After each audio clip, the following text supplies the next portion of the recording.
আমার কঙ্কালটা কোথায়? কোথায় রেখেছো কঙ্কালটা? এই ঝড়ের রাতে কেন খুঁজে মরছি কঙ্কালটা? বারে, খুঁজবো না। আমার বুকের হাড় যে এরই মধ্যে ছিল। আমার ২৬ বছরের রূপ যৌবন ওকে আশ্রয় করেই তো ছিল। একবার দেখতে ইচ্ছে করে না বুঝি?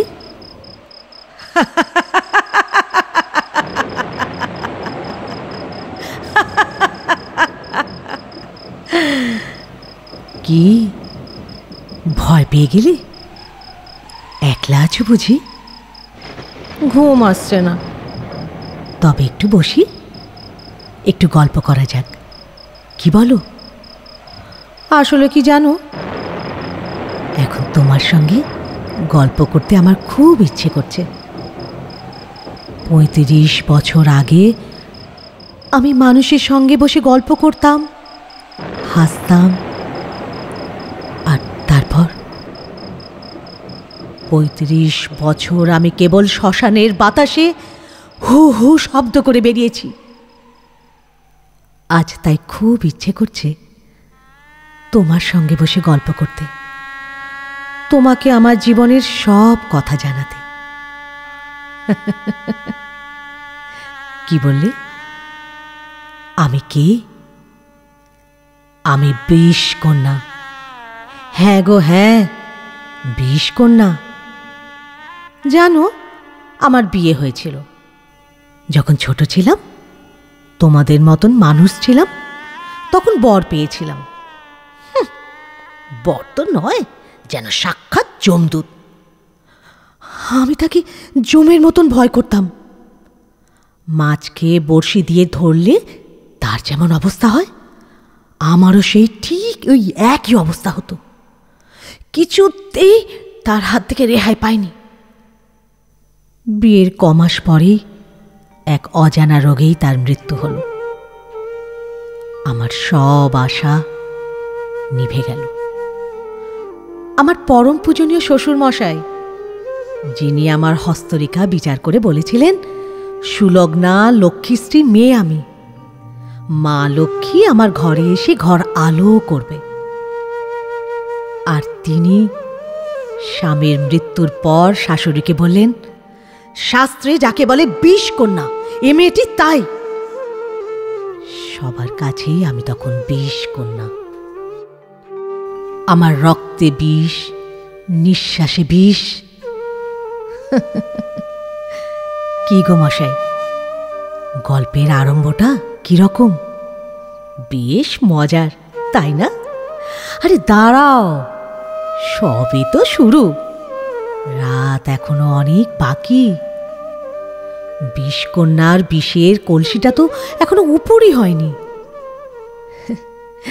বিষকন্যা বলে সবাই বাড়ি থেকে তাড়িয়ে দিল। আমিও মনের আনন্দে বাপের বাড়ি চলে এলাম। মা বাবাকে তো আগেই খেয়েছিলাম, আর নিজের বলতে ছিল এক দাদা, বিয়ে করেনি, তার কাছেই ফিরে এলাম। আমি তখন মুক্ত বিহঙ্গ, পায়ের শিকল কাটা। বয়স বাড়তে লাগলো, বড় একা লাগে আজকাল। তবে একটা ব্যাপার আমি লক্ষ্য করতাম, আমার রূপের আগুনে অনেকেই জ্বলছে। আমি যে রূপসী। কি বিশ্বাস হলো না তো? ভাবছো ঠাট্টা করছি, তাই না? কি করে তোমাকে প্রমাণ দেব যে যৌবনে আমি কতটা রূপসী ছিলাম? ওই যে কঙ্কালটা দেখছো, তার শূন্য কোটরের ওপর বড় বড় টানা দুটো কাজল কালো চোখ ছিল। লাল ঠোঁটে সব সময় লেগে থাকতো রক্তিম হাসি, আর ডালিমের দানার মতন ছিল দাঁত। সারা শরীরে ছড়িয়ে থাকতো ভরা যৌবনের পেলব মদিরতা। আমার কোনো সঙ্গিনী ছিল না। অন্তঃপুরে আমি একা, বাগানের বকুল গাছতলায় একাকী বসে থাকতাম, আর ভাবতাম সমস্ত পৃথিবীর আলো, বাতাস, ঘাস যেন আমাকেই ভালোবাসছে। পৃথিবীর সমস্ত পুরুষ যেন ঘাস হয়ে আমার পায়ের কাছে নীরবে মুগ্ধ হয়ে আমার দিকে তাকিয়ে আছে। আমি সর্বদা কল্পনায় এরূপ আচ্ছন্ন হয়ে থাকতাম আর মনে বড় ব্যথা পেতাম। ব্যথা ভুলতে লাগলাম।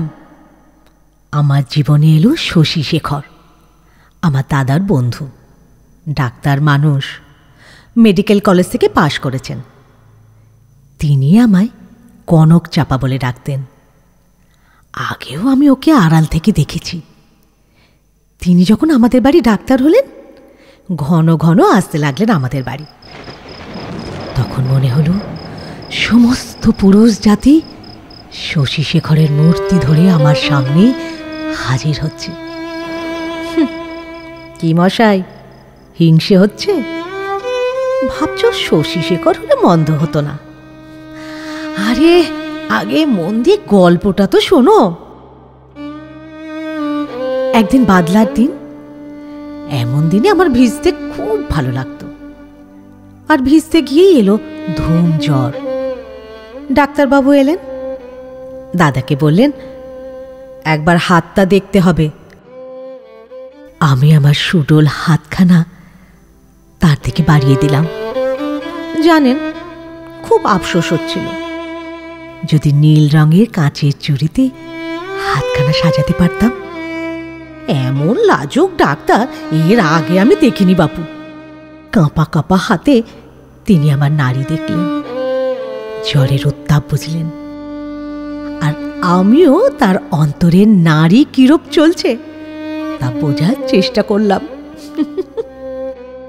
আরো 2-4 দিন ডাক্তার ও রোগিণী সাক্ষাৎ হল। আমার মনের আকাশে তিনি পূর্ণ শশী হয়ে উঠলেন।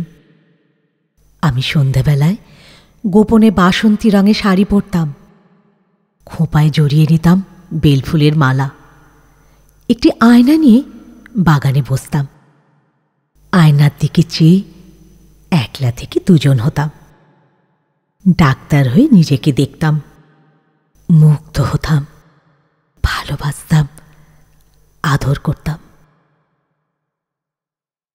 ডাক্তার আমাদের বাড়িতে চেম্বার খুললেন।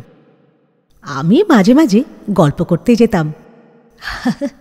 হাসতে হাসতে জেনে নিতাম ওষুধের কথা, বিষের কথা, কি করলে মানুষ মরে তার কথা। ভালোবাসা আর মরণকেই তখন পৃথিবীময় দেখতাম। হঠাৎ কয়েকদিন ধরে দেখলাম ডাক্তারবাবু বেশ অন্যমনস্ক। আমার ধারে কাছে ঘেঁষেন না, আমাকে এড়িয়ে চলেন। আমাকে দেখলে কেমন যেন থতমত খেয়ে যেতেন। একদিন বেশ সেজে গুজে আমাদের বাড়িতে এলেন। গরদের পাঞ্জাবি, চুনোট করা ধুতি, নাগরাই জুতো।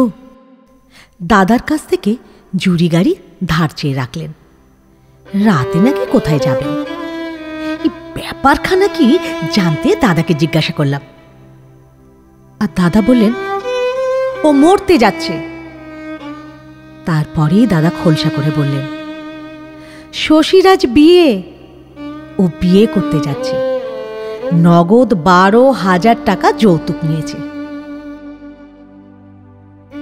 বুক ফেটে কান্না বের হয়ে এলো।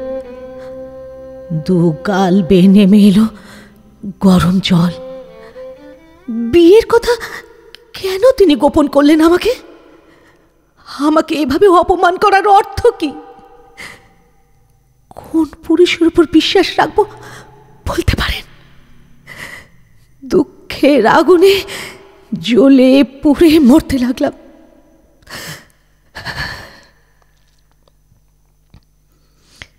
ডাক্তারের সঙ্গে দেখা হতেই এসে বললাম, কি ডাক্তার মশাই, আজ নাকি আপনার বিয়ে? তা তো চুপি চুপি কেন? বাজনা নেই, বাদ্যি নেই। তা উনি বললেন, বিয়ে ব্যাপারটা কি এতই আনন্দের? আমি বললাম, অবশ্যই অবশ্যই আনন্দের। বাজনা চাই, আলো চাই। বউ এলে কে বরণ করবে? হ্যাঁ, আচ্ছা ডাক্তার মশাই, তখনও কি আপনি রোগীর নারী দেখে বেড়াবেন?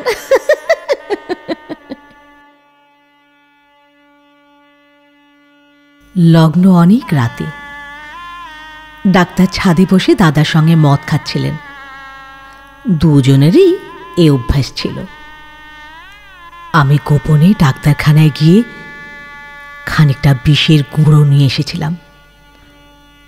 ডাক্তারের গ্লাসে সেই গুঁড়োর কিছুটা মিশিয়ে দিয়েছিলাম। আমি যে বিষ কন্যা, সারা অঙ্গে আমার প্রতিহিংসার বিষ। আমার মনের আকাশে চাঁদ ডুবছিল, আর নীল আকাশে তখন চাঁদ উঠল। বললাম, ডাক্তারবাবু, লগ্ন যে বয়ে যায়, যাত্রার সময় হয়েছে। ডাক্তার এক চুমুকে গ্লাস শেষ করল, করুণ দৃষ্টিতে আমার দিকে তাকালো, আর গদগদ কণ্ঠে বলল, তবে চললাম। ডাক্তার চলে গেলে আমি লাল বেনারসি শাড়ি পরলাম। যতগুলি গয়না সিন্ধুকে ছিল সব পরলাম। সিঁথিতে বড় করে সিঁদুর দিলাম। সেই বকুলতলায় বিছানা পাতলাম।